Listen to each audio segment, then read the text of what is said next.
Kantahin mo to, bakit pa ba?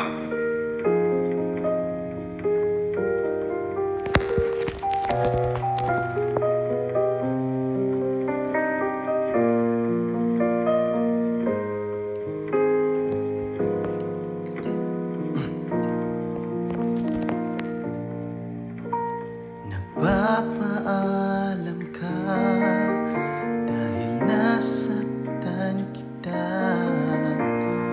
Nooy di makitang mali ako. Ngayon'y alam ko na sa'yo'y nagkasala. Sana